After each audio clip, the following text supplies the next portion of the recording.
Ouais, là, ça va être un défi. Donc, on dit, pour ces nouveaux établissements-là, on devrait avoir des conventions collectives différentes ou à tout le moins des contrats de travail différents.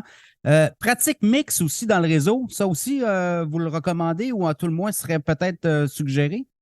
Oui, tout à fait. Il faut pas oublier que en ce moment, travailleurs de la santé, ils peuvent pas évoluer dans les deux domaines. C'est soit un, soit l'autre. Alors que s'il y avait la possibilité de faire les deux, ça permettrait aux gens de continuer dans le système public un certain montant par semaine. Puis après ça, s'ils veulent faire un peu plus pendant une année, ils peuvent aller donner quelques heures dans des centres indépendants et ça permettrait après ça d'augmenter les effectifs et tout. Puis si on combine ça avec la flexibilité, ça serait bon. Ce serait bon pour les médecins, pour les infirmières, ça serait bon pour les patients. C'est juste donner plus de flexibilité, autant au système hospitalier qu'aux travailleurs eux-mêmes. Oui, parce qu'on voit, là, on commence à voir ça, mais c'est très, très embryonnaire, mais on voit de plus en plus là, des ententes entre le gouvernement du Québec et des cliniques privées, là où on peut peut-être envoyer des patients pour désengorger les listes d'attente. On l'a vu dans certains cas pendant la pandémie. Alors, ça aussi, ça peut être aussi une façon d'encourager la mixité là, entre le public et le privé. Effectivement, ça fait plus d'une dizaine d'années qu'il y a projet pilote après projet pilote pour avoir des ententes entre des CMS et des hôpitaux pour euh, procéder à des chirurgies ambulatoires. Et on a vu qu'il y avait une augmentation de la productivité dans ces cliniques-là. Les médecins, les chirurgiens qui, qui se faisaient les chirurgies dans ces CMS-là, ils voyaient quand même une augmentation. Ils pouvaient voir plus de patients dans une journée. Donc, ça montre à quel point un mode de gestion plus flexible peut avoir un bon impact sur les médecins et après, par conséquent, sur les patients. Et ça permettrait aussi d'accélérer les délais dans le réseau, puis de faire Exactement. diminuer les listes d'attente aussi là, hein, par le fait même.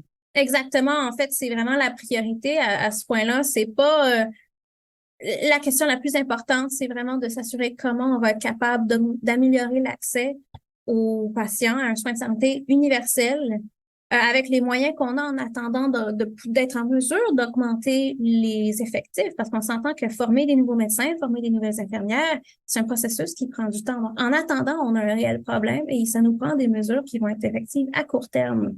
Oui, et une des solutions également, c'est peut-être d'augmenter les quotas dans les universités aussi ou les centres de formation collégiales aussi pour les infirmières, mais aussi pour les médecins. Donc, ça permettrait aussi d'amener du sang neuf à un nombre beaucoup plus important, là.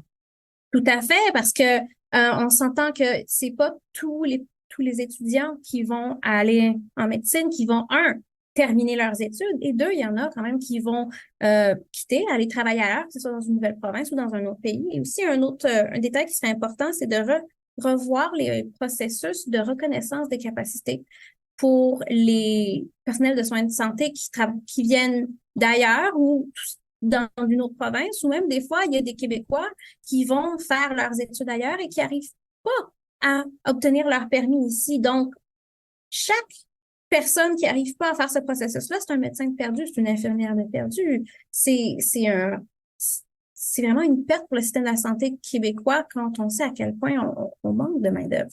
Donc, reconnaître les acquis des travailleurs immigrants aussi hein, qui arrivent et qui ne peuvent pas pratiquer parce qu'ils n'ont pas les, les, euh, comme on dit, les certificats ou les diplômes québécois ou canadiens, hein. C'est beaucoup ça aussi on observe dans le réseau. Dites-moi, permettre les hospitalisations de plus de 24 heures, ça aussi, ça pourrait aider? Oui, parce qu'en ce moment, ce qui est prévu dans les mini-hôpitaux, ça va être, il y a des civières et des civières lignes qu'ils appellent, qui vont permettre pour le traitement et aussi l'observation jusqu'à 72 heures. Et là-dedans, il n'y a pas de chirurgie qui fait en salle d'opération. Donc ça fait que le type de soins qui peut être prodigué à l'hôpital sont assez limités parce il y a des choses qui ont besoin d'une certaine hospitalisation en attendant. Et aussi, il y a un détail important, c'est que si tu n'as pas de lit, ça veut dire que les patients qui sont sur les civières pendant 72 heures, pendant ce temps-là, ils ont une place dans les urgences. Alors, et ça bloque. Alors que s'il était capable de monter ses patients à l'étage dans une chambre, dans un lit, alors que là, ça permettrait d'avoir un meilleur roulement dans les salles d'urgence.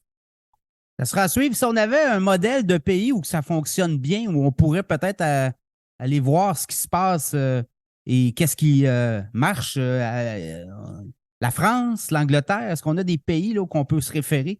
Mais Ou, il y a plusieurs pays qui ont vraiment une mixité dans le système. Si on regarde, par exemple, en France et en Nouvelle-Zélande, tu as 30% des hôpitaux qui sont privés à but lucratif. Si tu regardes en Suisse, en Italie, ça monte à 60%, autour de 60%. Donc, c'est pas la mixité, c'est utile tant que c'est dans et tout ça, ces pays que je mentionne là, c'est vraiment à l'intérieur d'un système universel. Donc, c'est faisable, ça se fait et les résultats sont là.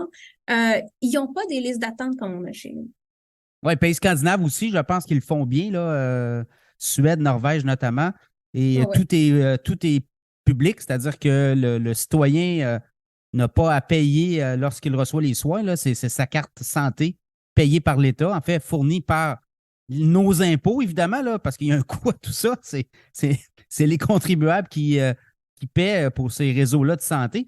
Donc, le privé, oui, indépendant, beaucoup de défis à l'horizon hein, pour le gouvernement Legault. Tout à fait. Ce sera à suivre. Emmanuel Faubert, merci beaucoup et on va suivre le dossier au cours des prochains mois. Merci beaucoup. Merci à vous.